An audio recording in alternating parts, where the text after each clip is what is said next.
document up about it. We also have the screenshots of the messages, and anything else related to it. We also have the stuff in Discord, so if you want to send us a message, we'll send you an invite to the Discord. There's also a YouTube video up where we first exposed him. It's in my bio. In your message. What's up? I sent Angela the link. Been following them for a couple of years. What happened? We're on them. They're my new. I'm telling you what, I can't stop thinking about it. People are asking for a recap. Katie, you're here now. Which part? Robert or the other? Robert. I'm here. You can give them Bye, all. Katie. See you later. Hey, here for this. Hey, I don't listen. Here for this. They need to stop pulling me into their drama bullshit. This takes precedence over anything they got going on over there. What's happening over there? Well, I don't want to bring any more attention to it. I just wanted to. I heard you talking about it before. Okay. Yep. Oh, he was calling. We'll do a recap for the trafficking thing, and then we'll do update to the Sam thing. Okay. I'm going to mute. So we're not doing a recap for the. We're not doing a recap for the. We're going to do. I'm going to have you do the recap for the Robert thing, Katie. Okay. I know you are here for this. They need to just go on with their just leave everybody alone. Go on with your bad selves. Yeah.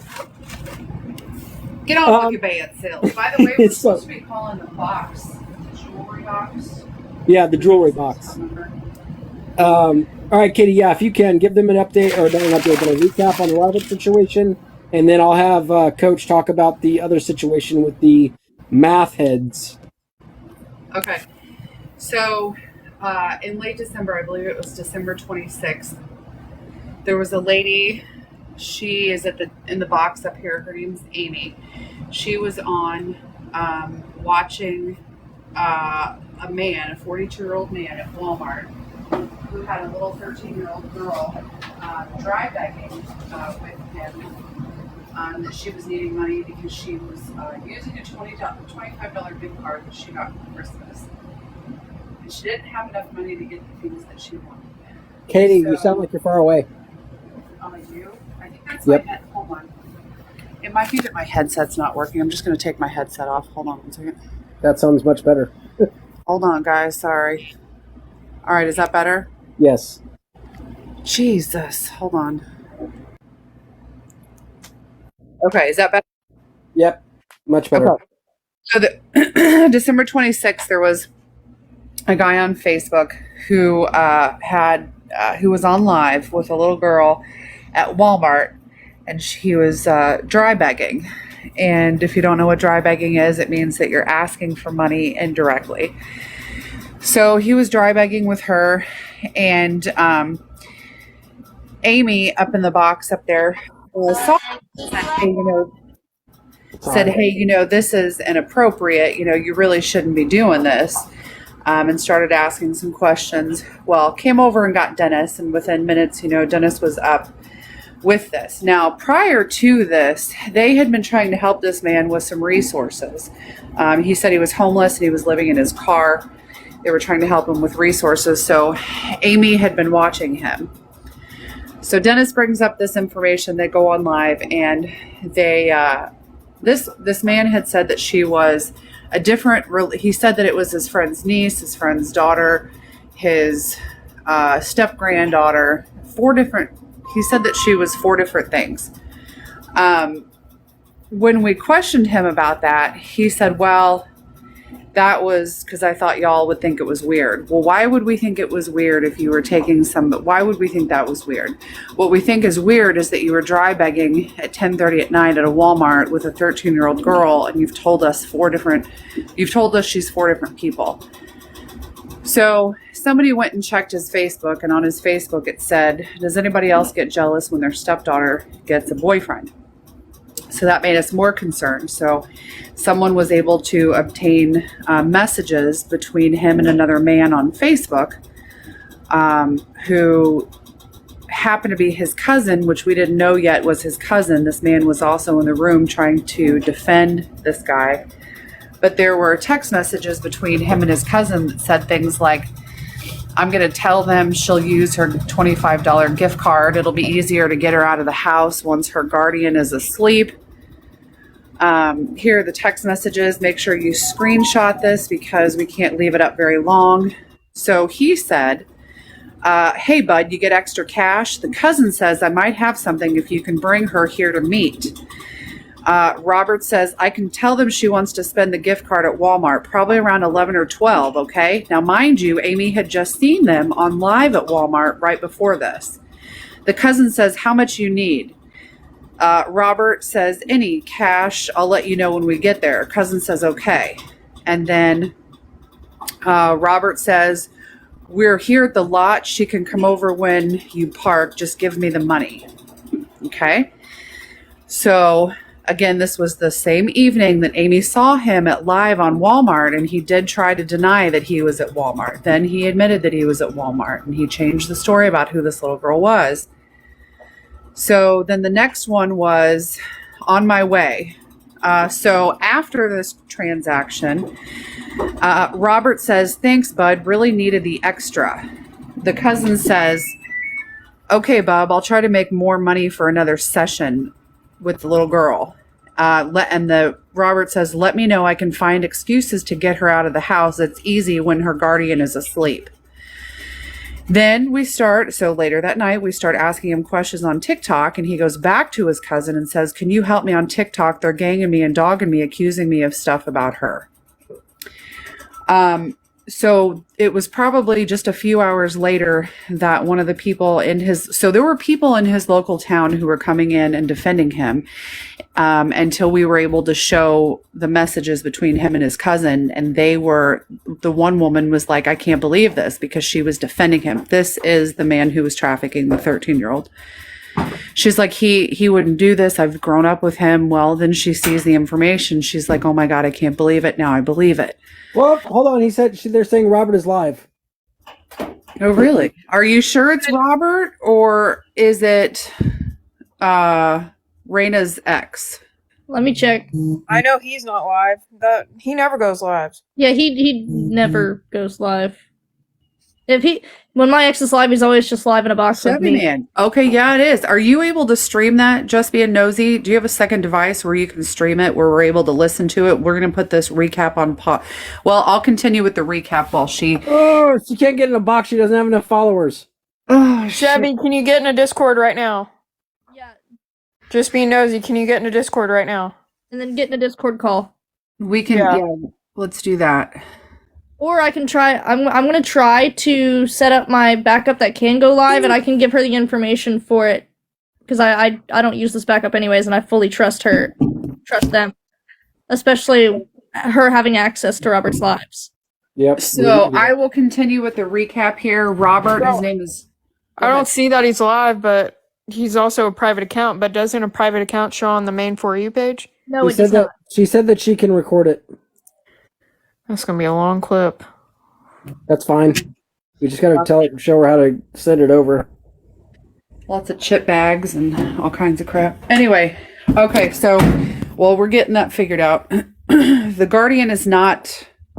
So okay, I'm not going to read the comments for a second. Savannah can. The police department was contacted early in the morning. There was a report made. Dennis followed up with the police department, and the detective had not yet looked at the cases on his desk and said that a police report had not been made, but he was incorrect. And he called back and said, yes, okay, there was a report made, and they'd be checking into it. So Dennis maintained contact. Now, I called the sheriff's office to see if anybody had called to find out about an open warrant for him, because he did have an open warrant for solicitation. Then, what am I forgetting here? Sorry, I'm trying to do laundry. Okay, so then Dennis was keeping in contact with the detective. They said that they had questioned Dennis, and they had looked at his phone and let him go. Well, the Robert guy said that he had 2 different phones, so we don't know if he gave the actual phone number or not. I'm sorry, the actual phone or not. And there we go. Okay, so Amy contacted CPS and filed a report with CPS, and they were going to look into what was going on. In the meantime, a few days go by. I think 4 or 5 days goes by. Robert goes on live saying that he is going to unalive himself by police. So we had a recording of that and sent that to the police. The police went and picked him up and put him on a psychiatric hold for, it was like 3 to 4 days. His aunt came online and was trying to defend him, saying that he would never do something like this. He wasn't capable of it, but if that it was an older woman, she would believe it. She said that the little girl had an SA kit done and they proved her to still be a virgin. I reminded the aunt that just because they proved her to still be a virgin, she has hands and a mouth, and it doesn't necessarily mean that something was done to her, but she could have been forced to do something to someone. She said she let the police hear us talking about them, that it was a podunk town, that we thought they were stupid, that they weren't doing their job. We told her we didn't care because they have to do their job regardless of what our opinions are about him. Now, 6 days later, Dennis, I can't remember if it was Amy or Dennis, but one of them contacted the TBI, which is the Tennessee Bureau of Investigations. It's the FBI for Tennessee, and they had not heard from the police. The police should have immediately turned this over to the TBI because this is a trafficking case, but they never contacted TBI. Federal crime. Less than 24 hours after Amy contacted the TBI, the detective was then interested in talking to Dennis and finding out some information. So he called Dennis twice. Dennis didn't answer because he was working. And the second time that he called, he left a message and said he wanted to talk to Dennis about the report that he'd made the following week. When Dennis called him back, his main concern was how the Facebook messages between Robert and his cousin were collected, because he was worried that they would hinder the investigation. Well, that's an excuse in trying to cover his ass. And he should know that the way that we don't know how they were obtained. We just know they were obtained. And he should know that if the way they were, if the crime that they are uncovering is more serious than the way that they were obtained, and it's something that can be obtained by law enforcement anyway, it doesn't matter. So we don't know if the detective is related or friends of the family or whatever, but it wasn't, the detective didn't want to have to do his job until we got TBI involved. Yep. So I honestly, it's either that detective is too lazy to do his job, or he's connected to Robert in some way and is trying to cover up for it. Yeah, so I guess Katie has a Ring camera. I also do, so you're going to probably hear that a lot.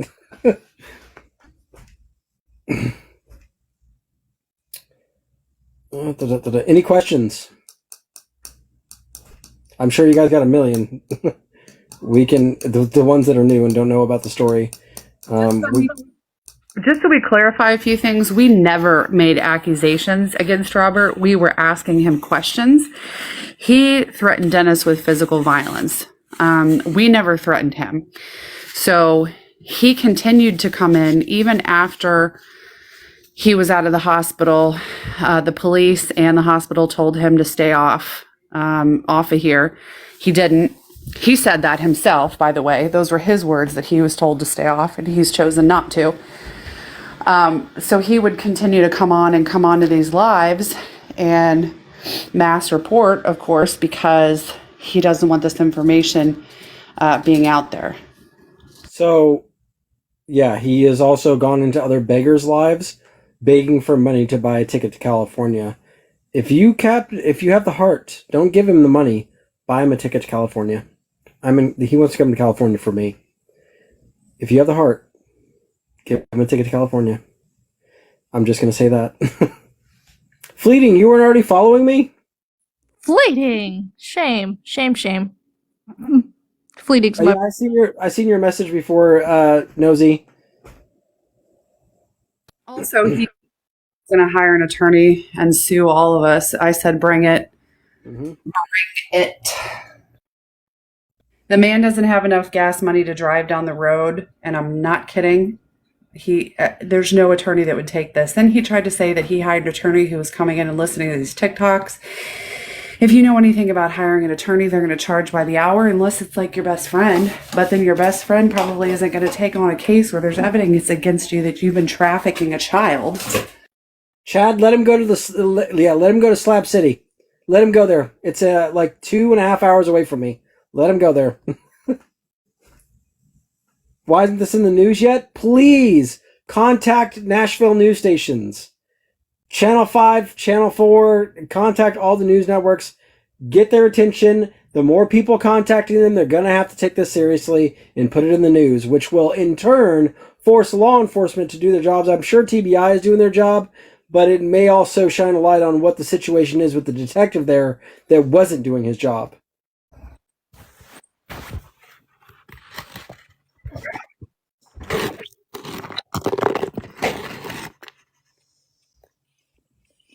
Ooh, it's crunching ice. Amy sounds like she's got that Sonic ice. Sorry. I don't have anything. I'm just eating a strawberry. You're good. I didn't know I was on. I'm so sorry. No, you're fine. It's Crunchy strawberry sounded like Sonic ice. Play it again. Too much sugar. I have to eat my fruit. Mary Bell, I would say that's a good decision. Don't let your children on TikTok. What's happening? That's happening.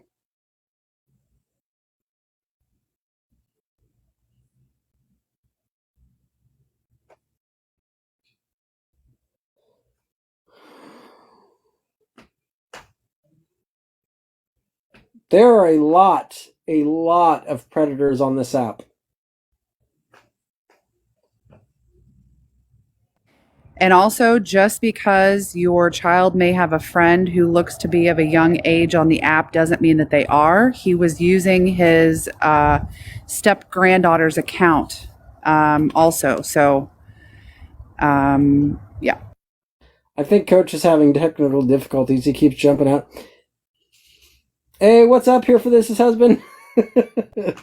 They know where Robert is. They've interviewed Robert once, but they know where he is. I'm in Tennessee. Well, this is going on in Sparta, Tennessee.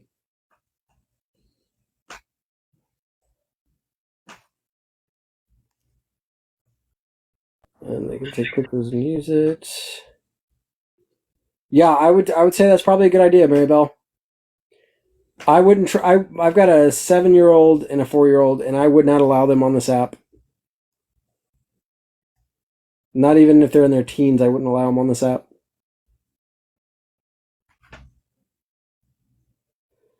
What's not obvious on these apps are people who disguise themselves as children to gain access to children. Yep, that's exact, Cassie. You're right. For this reason, exactly. 15 and not allowed. Yep, not allowed to be on this app. Exactly. You do not know who you're talking to on these apps. People, and these predators will pretend to be little kids. We live in a sick world, people. We live in a very sick world. I remember being young. It's so sad to remember this. Like, I remember being 12 years old on the app called Kick, and a lot of people forget about that app. But that app, Oh, I know that app. yeah, like I remember being 12 and being messaged by so many like old men on that app. It was insane. Hey, Dennis, our other people just went live. When I was a teenager, I was on Excite. They used to have chat rooms in Excite before like Yahoo. Hop off and watch it. And I had a guy show up at my door who told me that he was 17. He was probably in his 40s. So I'm telling you guys, that's one weird story, but yeah, they shouldn't have access. Amy, what other people went live? The ones we started talking about, the little. Oh, the math heads? And guess what? The CPS worker just sent me another message back and told me to call back tomorrow to find the status of like Good, what. good. Just I do want to mention that Omegle is no longer around. They have shut that site down permanently now. Good. Jesus. I don't know how the hell they left that site up for so long.